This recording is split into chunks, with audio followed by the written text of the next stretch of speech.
Hello everyone, welcome back to Explore China, Tanzur Zhongguo. In this podcast, we will be continuing to look at the Chinese characteristics described by Arthur Henderson Smith. This part 3 will be also the last part of this series. And I will pin you the content of this podcast into the comments below. And now I will start with describing the absence of public spirit. What Henderson means by this is, first of all, describing out of the Confucius Analects, he quotes, "The master said, 'He who is not in an office has no concern with plans for the administration of its duties.' To our thought, these significant words are partly the result, and to a very great degree the cause, of the constitutional unwillingness of the Chinese to interest themselves in matters for which they are in no way responsible." And he further cites, "We should be great fools to want to do political business for nothing."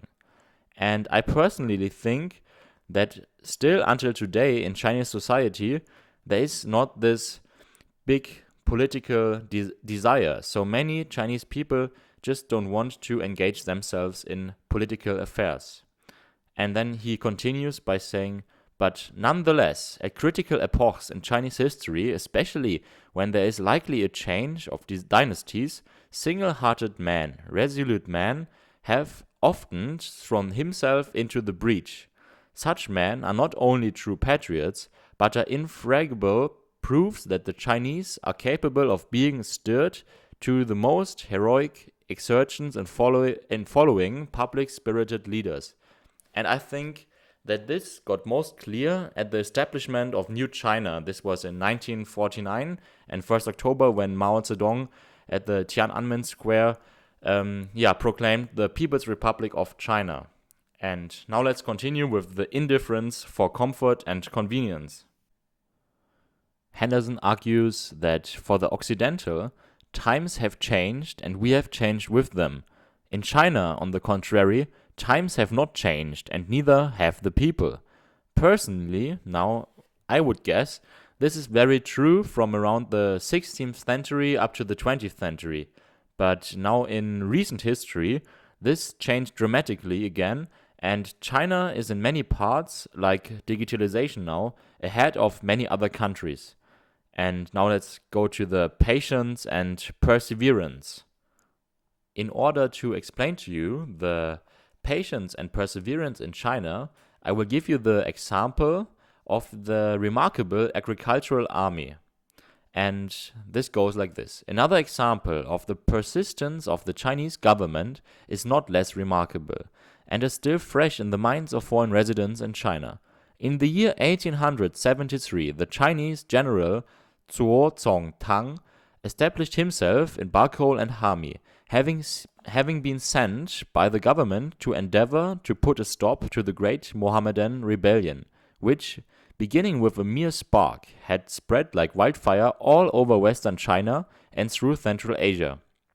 Within a year of his arrival in the rebellious districts, Zuo's army was marching on either side of the lofty Tian Shan in parallel columns, driving the rebels before them.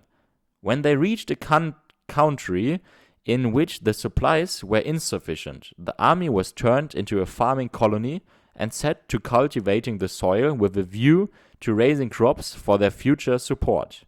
Thus alternately planting and marching, the agricultural army of Zuo thoroughly accomplished its work, an achievement which has been thought to be among the most remarkable in the annals of any modern country. The quality of Chinese patience, which to us seems the most noteworthy of all, is its capacity to wait without complaint and to bear with calm endurance. I think this gives us a quite good insight into this Chinese patience and perseverance. And now I will be continuing with content and cheerfulness. Here, Henderson Smith is reflecting, as we just have seen, their own history has been the teacher of the Chinese, and the lessons they have drawn are all of a conservative character. But no nation is educated simply knowing its own annals, as no man can be said to know anything who knows only what has happened to himself. It is at this point that the Chinese knowledge is fatally defective. Of those great episodes of modern history which we denote by the expressions Renaissance, Reformation, the discovery of America, and the birth of a modern science, the Chinese know nothing. And he continues, quoting Confucius again, fixed like a plant on his peculiar spot, to draw nutrition, propagate, and rot. Generally speaking, no Chinese leaves his home not intending to return. His hope is always to come back, rich, to die, and be buried where his ancestors are buried. And now to the cheerfulness. Here he says, an almost universal illustration of Chinese cheerfulness is to be found in their sociability, in striking contrast to the glum exclusiveness so often characteristic of the Anglo-Saxon. And now I will be continuing with one of the more important characteristics, the filial piety in China. To discuss the characteristics of the Chinese without mentioning filial piety is out of the question. In China, ceremony, li, plays an important role. In this ceremonial acts, the filial piety is always directly interlinked. In most basic, filial piety could be explained like filial piety requires that we should serve our parents while they live and worship them when dead. It is said in the Filial Piety classic, there are 3,000 crimes to which one or the other of the 5 punishments is attached as a penalty, and of these no one is greater than disobedience to parents. Henderson discusses filial piety much longer, gives examples and tells stories like this one. Selfish attachment to wife and children must not hinder the murder of a child to prolong the life of its grandparent. Inside the Peking Gazette are frequently contained references like this case here. The Chinese believe that there are cases of obstinate illness of parents, which can only be cured by the offering of a portion of the flesh of a son or daughter, which must be cooked and eaten by the unconscious parent. And now to the what I think most important aspect out of this chapter is, here says, there are 3 things which are unfilial, and to have no posterity is the greatest of them. The necessity for posterity rises from the necessity for continuing the sacrifices for ancestors, which is thus made the most important duty in life. It is for this reason that every son must be married at as early an age as possible, and this furnishes a ground eminently rational to the Chinese mind for the greatest delight at the birth of sons and a corresponding depression on occasion of the birth of daughters.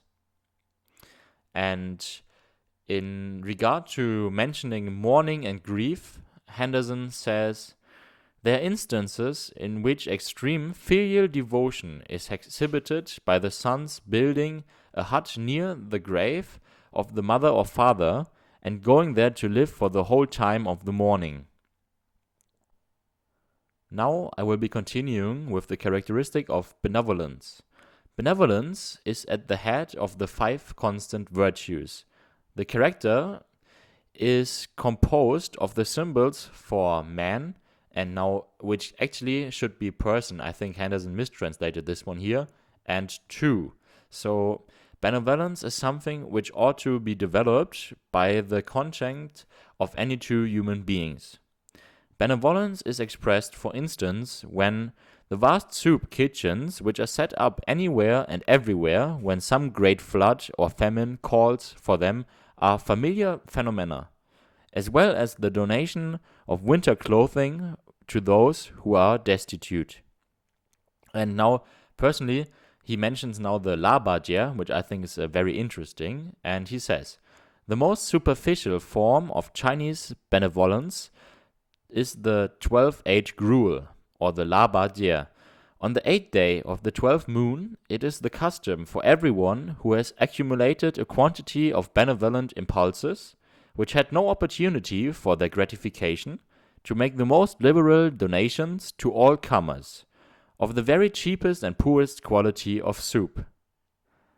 It is merrily put into the broken jars out of which the pigs are fed, and the wealthy man of the practical benevolence retires to rest with the proud satisfaction that however it may be with the poor wretches who would not come to his feast, he at least has done his duty for another year, and can in good conscience pose as a man of benevolence and virtue.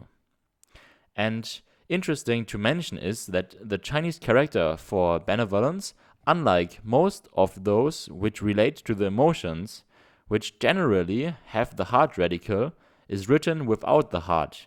The virtue for which it stands is also too often without the heart. And I will stop here. There are many very interesting chapters left, and these are mainly lack of sympathy, where the author, for instance, discusses family life in China and mentions the horrible custom of crushing deceased infants, suicides of young wives, and the sale of women and children. Then there is also the chapter of mutual responsibility and respect for law, where the author acknowledged that the Chinese are by nature and education a law-abiding people. Still, we most confess to a decided conviction that human life is safer in a Chinese city than in an American city, safer in Peking than in New York. We believe it to be safer for a foreigner to traverse the interior of China than for a Chinese to traverse the interior of the United States. Then there are also the chapters such as mutual suspicion, the absence of sincerity, polytheism, pantheism, atheism, where he discusses the role of religion in China. He praises Confucianism, and he says that Buddhism, Taoism, and Confucianism actually works quite well and does have some symbiotical relation to each other.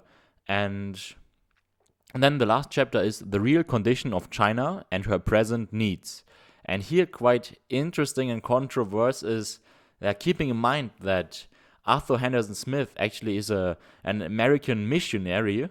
And here he says, this is how the book ends. He says, what China needs is rightness, and in order to attain it, it is absolutely necessary that she have a knowledge of God and a new conception of man, as well as the relation of man to God.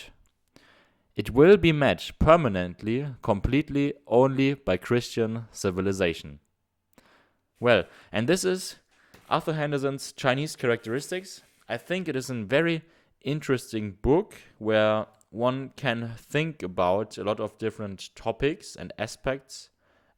It is critical, also because it is back into this racial theory thinking and thought. And yes, however, I hope you liked it and you learned a few new things out of this 3-episode series. And let me know if you have some books you would like to know about, and then just write it into the comments. And see you next time. Goodbye.